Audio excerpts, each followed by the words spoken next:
Perkenalkan, nama saya Krisnya Rama Saragi dengan NIM 0102 1182328009 dari jurusan Ekonomi Pembangunan Fakultas Ekonomi Universitas Sriwijaya.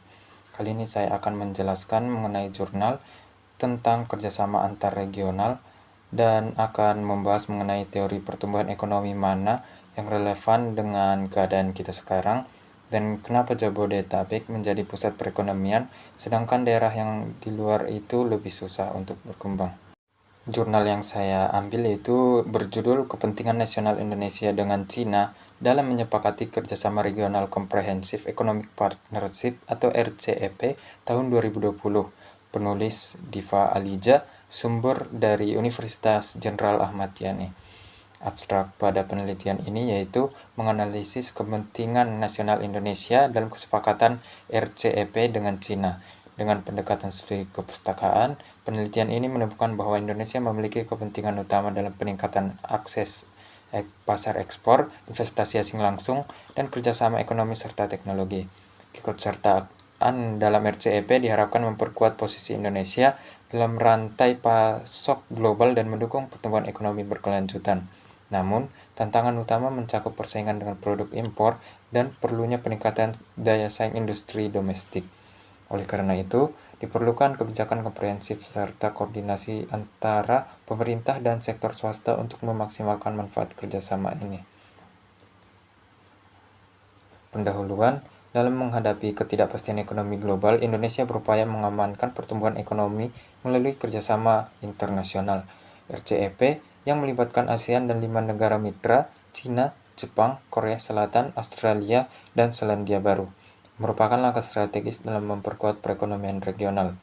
Indonesia memainkan peran penting dalam inisiasi dan perundingan RCEP sejak 2011.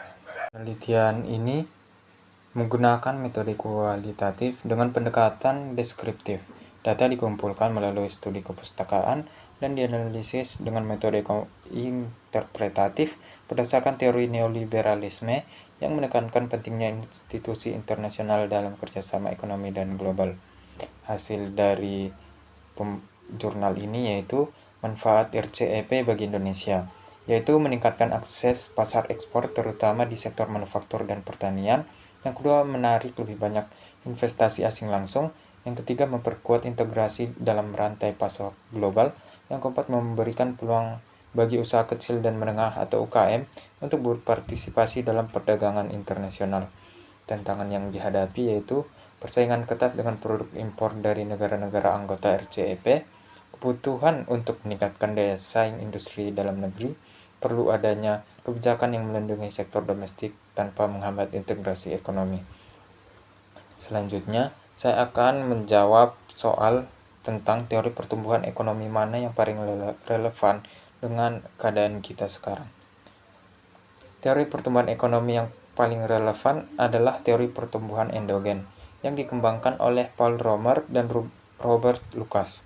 Teori ini menekankan bahwa pertumbuhan ekonomi suatu negara sangat dipengaruhi oleh faktor internal seperti inovasi, modal manusia, seperti pendidikan dan keterampilan tenaga kerja, serta investasi dalam penelitian dan pengembangan.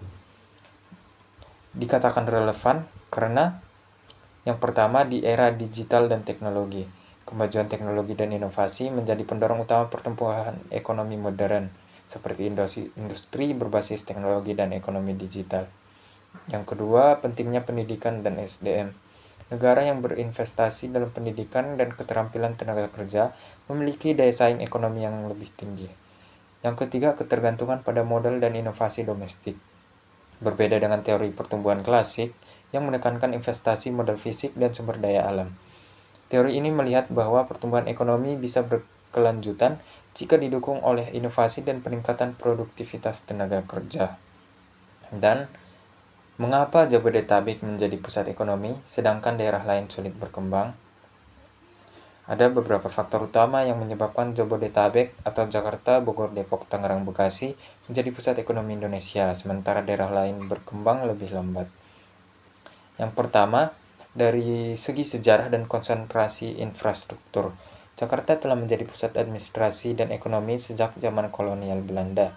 Infrastruktur dasar seperti jalan, pelabuhan, dan bandara lebih dahulu berkembang di kawasan ini.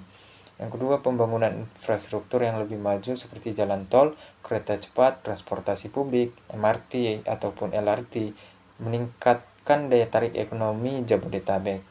Yang kedua, konsentrasi bisnis dan industri. Jakarta adalah pusat pemerintahan dan pusat keuangan dengan banyak kantor pusat perusahaan besar, bank, dan pasar modal. Banyak perusahaan nasional dan multinasional memilih berkantor di Jakarta karena kemudahan akses ke pasar dan sumber daya ekonomi. Yang ketiga, urbanisasi dan konsentrasi tenaga kerja. Jabodetabek menarik migrasi tenaga kerja dari seluruh Indonesia karena menawarkan lebih banyak peluang kerja dan upah yang lebih tinggi dibandingkan daerah yang lain. Dengan populasi yang besar, daya beli masyarakat lebih tinggi, menciptakan pasar yang lebih luas bagi bisnis dan industri. Yang keempat, aksesibilitas dan jaringan logistik. Jakarta memiliki pelabuhan internasional atau Tanjung Priok dan Bandara Internasional Soekarno-Hatta yang mempermudah ekspor impor dan distribusi barang. Sistem transportasi dan logistik yang lebih baik dibandingkan daerah lain membuat biaya distribusi lebih rendah, sehingga lebih menarik bagi bisnis dan industri. Yang kelima, ketimpangan investasi dan kebijakan pusat daerah. Pembangunan dan investasi lebih banyak terpusat di daerah Jabodetabek dibandingkan daerah lain, sehingga daerah di luar Jabodetabek mengalami kesulitan dalam menarik investasi besar. Kebijakan desentralisasi ekonomi belum sepenuhnya efektif dalam meretakan pertumbuhan ekonomi ke daerah lain. Demikian penjelasan dari saya ucapkan terima kasih. I'm an icon, man. And my girl about a 10. I should fuck her in the Benz.